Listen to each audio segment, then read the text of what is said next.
Hello, this is your weekly Space News Roundup for the 11th of April 2021, read by me, Philip Day of giant-leap.space. In today's episode, Gravity Challenge 3 announces 12 exciting challenges to industry. OneWeb continue to secure supply chain partners, this time in the form of Applied Satellite Technology Ltd, based in Yarmouth. NASA praises Airbus Defence and Space's facilities in Stevenage as the best in the world. 2 artificial satellites risk a dangerous collision. And His Royal Highness Prince Philip, Duke of Edinburgh, has passed away at the age of 99. A Royal Navy veteran, acquaintance to the Apollo 11 crew, and honorary Marshal of the Royal Air Force.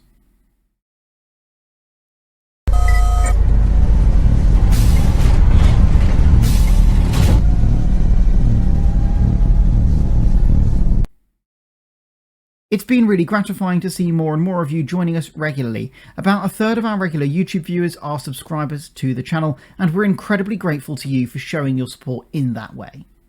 Our next mini documentary, Is Disney Making Astronauts Obsolete?, is due out this week. Subscribers will get a notification, of course.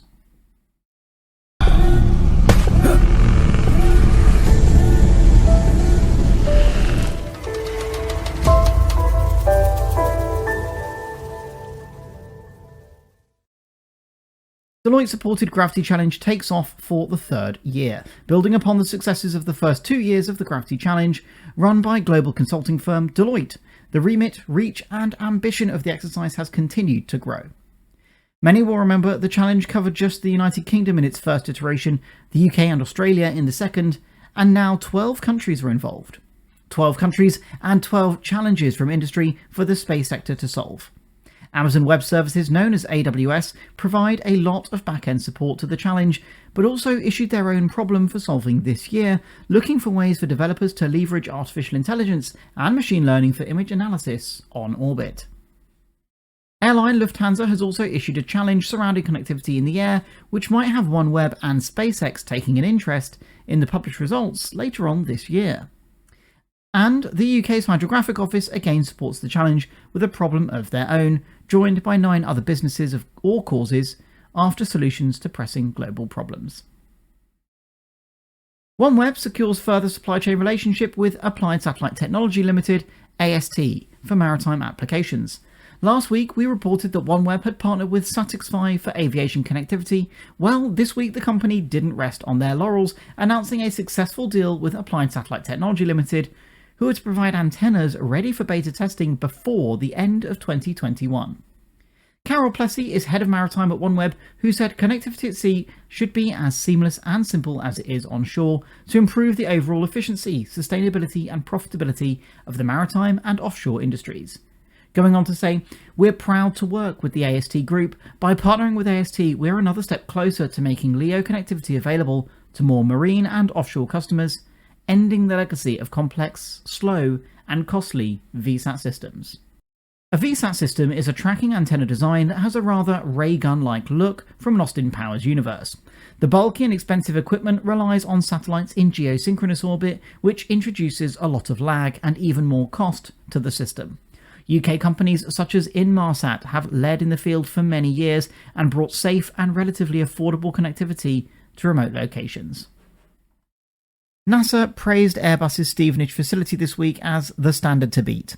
A report published this week by NASA applauded Airbus's clean room for its, quote, microbial cleanliness and contamination control, and its highly regulated construction, commissioning standards and operations that makes, quote, this facility a standout across any clean room to date.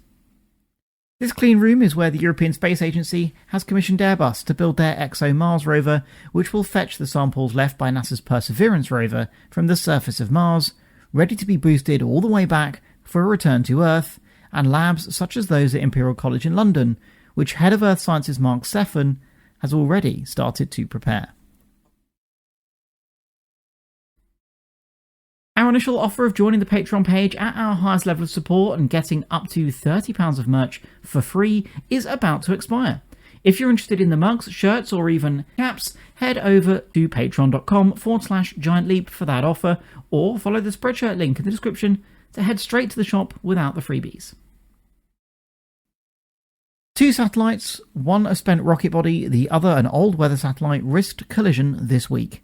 The Space Surveillance and Tracking Support Framework was established by the European Union in 2014 and has been tracking objects SL8RB and OPS 6182 toward a close approach of fewer than 10 metres.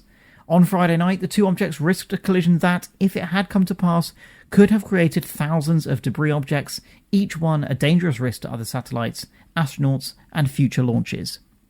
Fortunately, this time, whilst the argument as to whether Kessler syndrome has already started around planet Earth continues to rage on, this collision was not detected.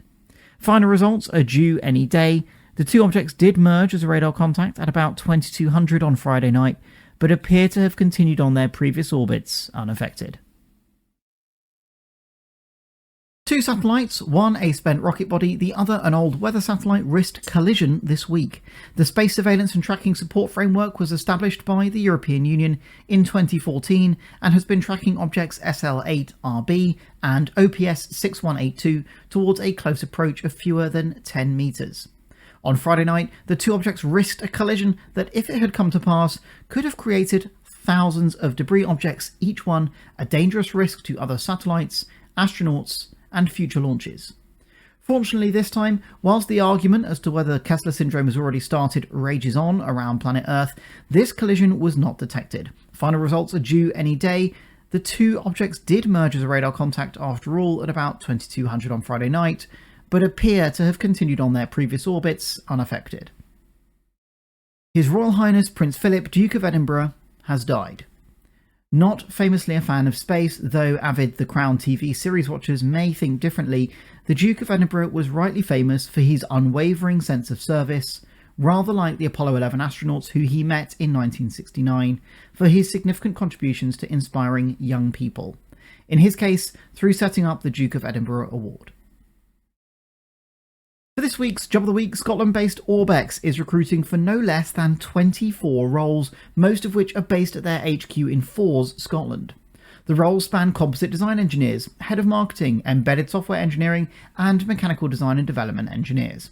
To check out these roles, follow the link in the description. As you stayed right to the end, if you haven't already, it's time to smash the like button for the algorithm to promote our channel for more people like you to join our community. Your support of the channel is absolutely amazing, and it is that which drives our continued improvement on the production of the weekly news roundup and all our content. Elsewhere on social media, we're using the hashtag Giant Leap, where we usually post several times a day. If you'd like to be a part of it there, then come and join us. Thanks for checking in, and until next time, remember that every giant leap is set up by thousands of small steps. You have been listening to a giant-leap.space news roundup.